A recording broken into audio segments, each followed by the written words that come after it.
Se você tá no projeto de ler a Bíblia todo esse ano, segura a minha mão que a gente vai fazer isso juntos. On the third day. Já tem tanto tempo que Deus prometeu e nada tá se movendo. Confia. Treta atrás de treta aqui. Vamos para o capítulo 40, já pra finalizar a Gênesis aqui. Deu a faca e o queijo, José só cortou. Deus não dá ponto sem nó. Benjamin já é nome de menino mimado, né?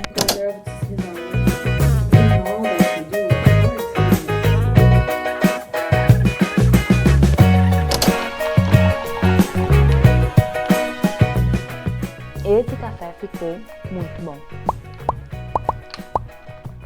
O whey o melhor que você tiver, porque o whey ele interfere muito. Se for um whey ruim, vai ficar ruim. Gente, vamos lá! Sejam bem-vindos a mais um vídeo aqui no canal, o primeiro vídeo de 2025. E pra que coisa melhor do que começar 2025, começar o ano lendo a Bíblia? Vamos retomar neste canal o projeto de leitura bíblica, leitura da Bíblia toda, em algum momento, não necessariamente em um ano, porque eu já faço esse tipo de vídeo, acho que desde 2023. Pra começo de ano, nós vamos começar lendo Gênesis. Esse vídeo vai ser a leitura de Gênesis inteiro, com comentários meus, né? Explicações. A ideia do vídeo é te incentivar a ler a Bíblia, te incentivar a ler mais e poder se aprofundar mais na palavra de Deus. Eu já tenho a playlist de vários outros livros da Bíblia que eu li aqui no canal com vocês. Eu vou lendo ao longo dos dias, gravando, e à medida que eu for lendo, eu trago pra vocês. E aí, esse ano, eu quero reorganizar essa leitura aqui do canal, porque eu fui começando lendo livros aleatórios, livros que eu gostava, livros que eu tava lendo no momento, mas agora eu quero começar de Gênesis e seguir pra ir completando a ordem dos vídeos que ainda não tem. Então, se você tá no projeto de ler a Bíblia todo esse ano, segura a minha mão que a gente vai fazer isso juntos, tá bom? E vamos começar com Gênesis.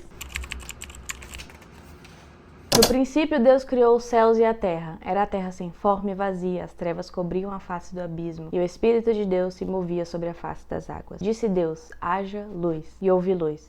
Deus viu que a luz era boa e separou luz das trevas. Deus chamou a luz de dia, e as trevas chamou de noite. Então, vamos começar pegando esse livro aqui, que eu sempre indico, né? Pra gente ter uma noção geral de Gênesis. Coisa que eu incentivo você a fazer é você ler a Bíblia com consciência do que você tá lendo, do que tá sendo dito, de pra quem que foi escrito aquele livro, qual é o propósito. Então é importante a gente entender esses detalhes, porque depois, ao longo da história, fica mais fácil de você entender, né? Porque a gente fala, eu tô lendo a Bíblia, mas eu não tô entendendo nada, o que tá acontecendo, porque você não se aprofundou ou não procurou saber pelo menos ali o mínimo daquele livro que você tá lendo, né? E no caso, Gênesis agora. Vamos começar pelo começo. O livro de Gênesis, ele conta da história da criação até José do Egito, sobre como Deus criou todas as coisas, a grandeza de Deus. Ressalta muito isso em Gênesis, é uma coisa que eu percebi na leitura, sabe? Sobre a grandeza e soberania de Deus. Eu gosto muito da leitura de Gênesis, é uma leitura bem gostosa, porque tem muita história, muitas situações, e a gente consegue ali ver no dia a dia do relacionamento de intimidade que Abraão tinha com Deus. E toda vez que eu leio Gênesis e eu vejo o relacionamento desses grandes homens de Deus, eu fico assim, desejosa de conhecer cada dia mais a esse Deus que criou todas as coisas, que é todo poderoso, mas que ainda assim se relaciona com cada um de nós. Esse é o clique que Gênesis traz pra minha vida, de que Deus, o Todo-Poderoso, ele escolhe, né, ele quer se relacionar com a gente. E aí Gênesis 1, 2 e 3 conta a história da criação e a queda do homem. Toda essa história a gente já conhece, mas você pode conhecer, né, se você só conhece por cima ou não conhece tão bem, leia a Gênesis 1, 2 e 3 e você vai entender melhor, você vai conseguir compreender. E nesse começo eu vejo muito a grandeza da criação, do que Deus fez, o amor de Deus por cada um de nós. Aí vem a história de Noé, ali nos capítulos 6, 7, 8. E eu vou pular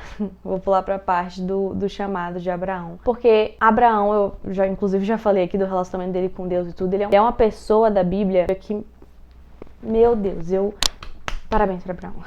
Eu gosto muito da história dele, do relacionamento dele com Deus. Já começa com o chamado de Abraão, né? Que Deus ele fala, sai Abraão do meio da tua tenda, do meio da tua parentela e vai para a terra onde eu te mostrarei. Para vocês terem noção, quando ele foi chamado do meio da tenda da parentela dele, que ele estava lá em paz, tranquilo, ele já tinha 75 anos de idade. Você imagina, uma pessoa vivida, já estava com a família dele, com tudo construído ali. E Deus manda ele sair, simplesmente sair do meio da parentela dele, do meio de onde ele estava confortável, de onde ele já conhecia, e ir para a terra que Deus o mostraria. Ele só tinha aquela ordem de Deus. Não sabia para onde é que ele ia, quando que ele ia chegar, quanto tempo que ia passar, como seria. Ele sabia o quê? Deus era com ele. E isso bastava para Abraão. Quantas vezes Deus nos pede para fazer uma mínima coisa e a gente questiona, pergunta, mas por quê, mas como, e não obedece, e não confia em Deus. No capítulo 15, depois que Abraão e Ló se separaram, cada um foi pro seu lado, e mais uma vez Deus ele vem para Abraão relembrando. Uma coisa que eu anotei aqui quando eu tava lendo no capítulo 15, que Deus ele sempre nos relembra quem ele é. Ele tem a paciência, né? Porque a gente esquece, porque a gente é falho, porque a gente tem medo, a gente duvida. E Deus, ele tá ali, sempre nos relembrando quem ele é. Quantas vezes Deus, ele não fala, não tenha medo, Abraão, eu sou o seu escudo, grande será a sua recompensa. Mas Abraão perguntou, ó soberano Senhor, o que me dará se continuo sem filhos? E ele fala, né, das promessas que Deus tinha pra ele, de ser uma grande nação. Ele falou assim, como é que pode? Eu já tô com vários anos, não sei quanto é que ele tava aqui exatamente, nada tinha acontecido ainda. E aí Deus respondeu, né, o Senhor ia dar um filho gerado por Sara, e não por outra pessoa. E é perceptível aqui a desesperança de Abraão, é perceptível como ele tá aflito, como ele tá, cara, como que vai acontecer se Deus já prometeu, já tem tanto tempo que Deus prometeu, eu já tô envelhecendo, minha vida tá acontecendo e nada tá se movendo em meu favor, né? Mas Deus, ele fala, confia na palavra que eu te dei. Essa palavra pra gente hoje, né? Confie na palavra que Deus deu pra você. Que Deus tem o tempo perfeito pra todas as coisas, sabe? Por mais desconfortável que possa ser essa temporada da sua vida, Deus, ele tem o tempo certo pra todas as coisas. Ele está cuidando de todas as coisas. E aí fala no versículo 6 do capítulo 15, e Abraão creu no Senhor, e isso lhe foi acreditado como justiça. É preciso crer. É preciso ter fé. Sem fé é impossível agradar a Deus. Então nós precisamos sim crer no Senhor, porque Deus, ele vê o nosso coração. Ele vê se nós estamos com fé nas palavras dele, em quem ele é, no que ele nos diz, se nós confiamos nele ou se nós vivemos pelas situações. E no meio dessa história toda, como um humano normal, Abraão, ele erra. Porque eles querem fazer as coisas com a força do próprio braço, por mais que Deus tinha dito inúmeras vezes que eles teriam um filho. Eles tentam dar o jeitinho, né, que a gente tenta dar sempre. E aí Sarai oferece Agar para Abrão, para poder ela engravidar e ter como se fosse o herdeiro de Abrão. Nasce Ismael, que Ismael também, e Deus, ele estava cuidando dele, Deus se importava com ele, Deus sabe, óbvio, né, que Deus, ele se importa com todos nós, mas ele não era o filho da promessa. Isaac nasce no capítulo 21, e aí Ismael fica debochando dele, e aí Sara fica bolada, Abrão fica tipo assim, Deus, o que é que eu faço nessa situação, dessas duas mulheres brigando? E aí Deus fala assim, deixa a Sara fazer o que ela quiser. A Sara pega e expulsa Agar e Ismael do acampamento deles, e eles vão embora e ficam lá no deserto, sentam lá no chão e choram. Deus escuta o clamor deles. E Deus fala que Ismael também, ele era escolhido dele, que ele seria muito abençoado. Deus mostra um lugar lá para eles beberem água e meio que eles seguem o rumo deles para outro lugar para eles ficarem em paz também, né? Basicamente isso que eu li até agora, até o capítulo 21 de Gênesis. Eu vou lendo junto com vocês e comentando aqui.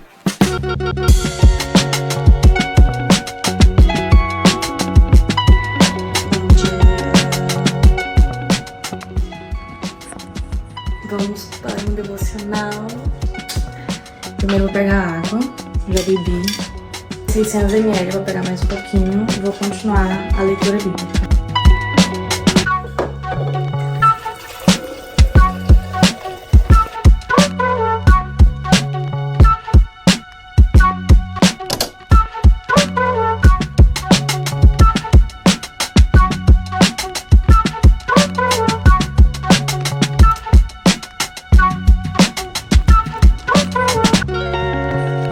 Continuar. Tá muito quente, gente. Vamos para a continuação de Gênesis. Paramos em Gênesis 21, vamos para o Gênesis 22 em diante. Já chegamos na história de Isaac, o sacrifício de Isaac, quando ele já nasceu. Deus pede para Abraão Isaac em sacrifício. Eu achei muito interessante alguns pontos do capítulo 22 de Gênesis, que Deus, ele testa Abraão e Abraão só obedece, ele só vai. Ele, pela fé, ele sabe que Isaac é o filho da promessa. Ele não sabia como que ia acontecer, como que ia ser feito, mas ele sabia que tudo ia ficar bem no final. Então ele foi, só obedeceu. Deus honrou isso, né, nele, honrou essa confiança que ele tinha no Senhor. Aí depois Sara morre, e aí no capítulo 24, Abraão, ele manda um servo dele para achar uma esposa para Isaac. Mais uma vez aí ele confia, ele mostra confiança no Senhor. Se você parar pra pensar, Gênesis é basicamente mostrando, conta muita história, eu gosto muito de Gênesis por isso, porque tem muita história, mas também mostra muito essas pessoas nos seus relacionamentos com Deus, né? Os processos que eles tiveram de ter que confiar em Deus, de confiar nas promessas, de confiar na palavra. E nessa história que Abraão anda para acharem uma esposa para Isaac, no caso foi Rebeca, né? Aquela história que vocês já conhecem, se não, leiam Gênesis 24. Do servo vai, ele faz uma prova com Deus, conseguiu a esposa para Isaac, e aí eles voltam com Rebeca e eles se casam ali, amor à primeira vista dos dois. Aí Abraão morre, nasce Esaú e Jacó, os gêmeos, filhos de Isaac e Rebeca, eram tretados, né? Isaac gostava mais de Esaú, Rebeca gostava mais de Jacó. Vem o capítulo 26, mais uma vez, Deus se mostrando, Deus falando quem ele é, a promessa para Isaac. Deus, ele traz uma promessa para Abraão, para Isaac, e também mais pra frente, no capítulo 28, Deus traz a promessa para Jacó. E sempre, né, ele falando, não temas, eu sou contigo, eu sou o teu Deus. E é muito legal você ver que repete, assim, tanto o padrão de erros de cada um, mas também se repete o padrão, né, tipo assim, os costumes de honrar ao Senhor. Onde nós vamos, nós temos que reconhecer a presença do Senhor nas nossas vidas, né? No capítulo 29, Jacó casa com Lia e com Raquel. Jacó vai e encontra com Labão, seu tio, e ali Labão engana Jacó, porque ele quer casar com Raquel, mas ele dá Lia, e ele casa com Lia e Raquel. E aí tem a treta das duas, que fica uma querendo ter filho com o outro, e fica discutindo pra quem que vai ter filho com Jacó, que Raquel, ela não conseguia ter filhos, e ela tinha inveja de Lia por conta disso. Lia é irmã de Raquel, as duas casadas com Jacó. O Senhor abençoa e Raquel consegue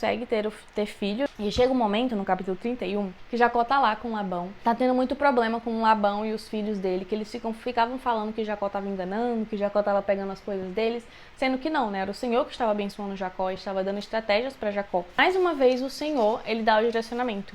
Então, assim, uma coisa que você pode aprender com Gênesis é que nada na nossa vida deve ser feito sem o direcionamento de Deus. Para onde eles tinham que ir, o Senhor que direcionava. Então Jacó estava lá, sofrendo injustiça com Labão, mas ele permanecia, porque o Senhor mandou ele permanecer ali. A partir do momento que o Senhor mandou ele sair, ele foi obediente também. E mesmo com medo, com dúvidas, né, como que seria, mesmo com a sua família já construída ali naquele lugar, ele saiu de onde ele tinha que sair, porque o Senhor o enviou. E Jacó volta com toda a sua família, meio que fugido de Labão. Labão vai atrás dele com raiva, e aí o Senhor fala com Labão também, enfim, se resolvem.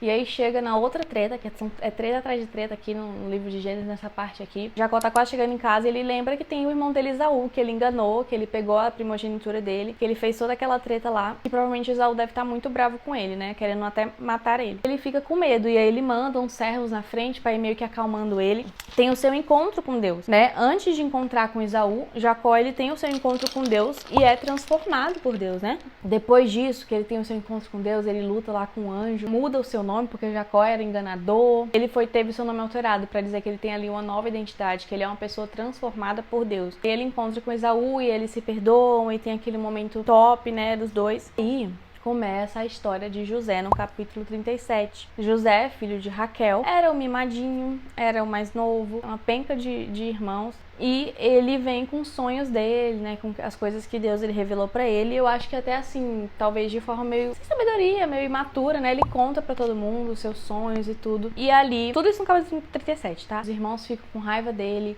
e planejam até matar. Mas aí um dos irmãos fala, não vamos ter esse preço de sangue. Então eles só vendem Jacó para o povo do Egito, e aí Jacó vai para o Egito. E quando ele chega lá no Egito, que começa o capítulo 39. E aí o que eu acho muito lindo desse capítulo, porque acontecem várias coisas com Jacó, né? Ele tá ali na casa de Potifar. A mulher de Potifar queria ficar com ele, e aí ele recusa. Até nesse recusar eu vejo o temor de Jacó a Deus, sabe? Como que eu posso fazer isso e pecar contra o meu Deus? Então, assim, ele não tá preocupado com os homens, ele não tá preocupado com... Sabe, claro que ele tem a consideração por Potifar, mas ele pensa em pecar contra Deus, ele não quer pecar contra o Senhor. E aí o que eu achei muito interessante aqui na história de José, ele e todas as pessoas que estão ao redor dele são abençoados por conta dele. A presença de Deus, ela deve ser algo tão real na nossa vida que as pessoas ao nosso redor, elas vão ver e reconhecer que Deus ele está presente na nossa vida e, consequentemente, por andarem com a gente, elas vão ser abençoadas também. Então o Senhor fala aqui que a casa de Potifar ela foi abençoada porque o Senhor estava com ele. E quando a mulher de Potifar ela tentou enganar, mesmo que ela prejudicou porque ele foi à prisão, mas mesmo mesmo na prisão ele prosperou, porque ele tinha o Senhor e ele honrava o Senhor na vida dele. Então que você possa honrar o Senhor na sua vida e vamos trabalhar. E depois eu volto para terminar esse livro de Gênesis ainda hoje. On the third day, which was Pharaoh's birthday, he made a feast for all his did not remember. Oi, gente! Nossa, tô lindo nessa luz, né? Tô aqui, ó, editando, crossover, tô editando e gravando o fim do vídeo. Prometi ontem que eu iria acabar a Gênesis ontem. Eu vou ficar segurando o microfone porque eu acho que causa uma interação maior. O que é que vocês acham? Que tipo pregação? Tipo, e o Senhor Jesus disse na tarde que... Energético, por isso que eu tô assim, daqui a pouco eu vou pra academia, tô gravando antes que acabe a luz, porque ontem acabou a luz e não deu pra filmar. Terminei de ler ontem mesmo, tá? Aí vamos para o capítulo 40, já pra finalizar a Gênesis aqui. Inclusive eu descobri que eu simplesmente acabei Gênesis exatamente no dia que o plano de leitura bíblica, eu não tô fazendo, né, mas eu vou fazer, mas eu tô fazendo por conta própria, mas tem um plano de leitura bíblica que acaba Gênesis exatamente ontem, então eu acabei meio que certo. O José, né, Joseph, in English. Se vocês quiserem aprender inglês também, eu posso fazer um vídeo em inglês pra vocês. O que vocês acham? Porque eu tô lendo em inglês. Não sei se eu falei no começo do vídeo, mas a minha Bíblia lê em inglês. Tá focando, meninas? Não tá focando. Não focou, mas fica assim mesmo. Minha Bíblia é em inglês. Eu tenho outra em português, claro, né? Mas eu quero ler a Bíblia toda em inglês esse ano. Joseph, ou José, ele pega e interpreta o sonho dos dois caras lá.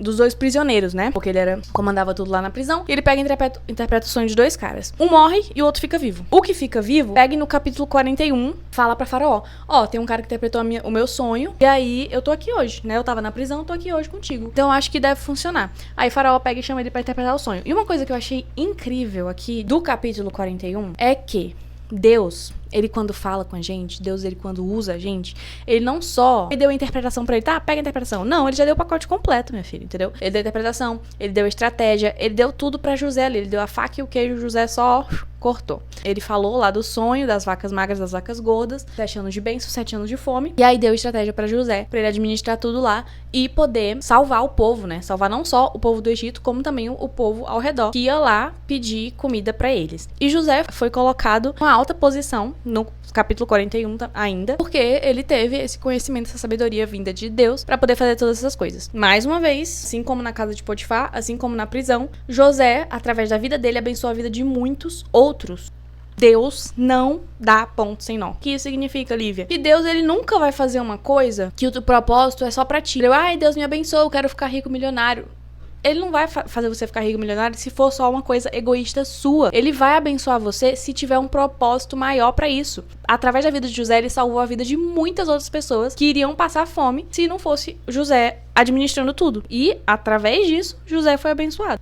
Quando a gente pede uma coisa pra Deus, nossos planos, eles têm que ser os planos de Deus, porque os planos de Deus são muito maiores, eles são muito não egoístas, eles são, às vezes, Deus, ele quer nos abençoar sim, mas tudo tem que ter um propósito maior. Os irmãos de José voltam pro Egito pra pedir comida, de novo, eu acho. E aí, José quer matar o pai dele do coração, porque ele fala assim no capítulo 44, que é pra deixar lá o Benjamim.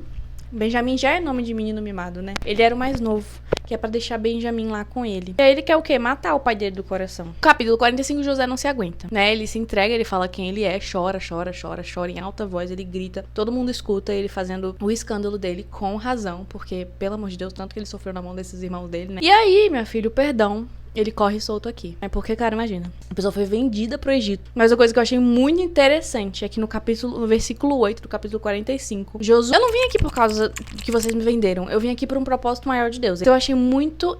Assim, para pensar nisso agora. Tanta coisa que acontece na nossa vida, mas não tô falando que tudo de ruim que acontece na vida é porque Deus... Entendeu? Mas, nesse quesito aqui, Deus, ele transformou uma maldição, uma coisa horrorosa que aconteceu com José, em uma bênção surreal. José reconhece isso. Ele fala, cara, não foram vocês que me mandaram aqui. Foi Deus, porque Deus tem um plano maior, entendeu? Na nossa vida, na sua vida, na minha vida. Você já passando por, assim, uma situação tensa, sabe? Ou então que pessoas te machucaram, enfim, coisas assim, né? Porque a gente acontece. Pensa isso, sabe? Pensa em como que Deus pode transformar isso em algo bom. E perdoe. Perdoe as pessoas que te ofenderam ao longo da vida. E eu sei que não é fácil perdoar, tá, gente? Mas a gente tem que perdoar porque é muito melhor do que a gente ficar guardando mágoa e ficar retendo as bênçãos de Deus pra nossa vida. José foi muito abençoado porque ele perdoou. Ele deve ter perdoado desde o primeiro dia lá que ele foi deixado. chorou aqui porque ele é de carne e osso, né, no capítulo 45, mas ele perdoou seus irmãos, tá? No capítulo 46, Josué traz a sua família pro Egito.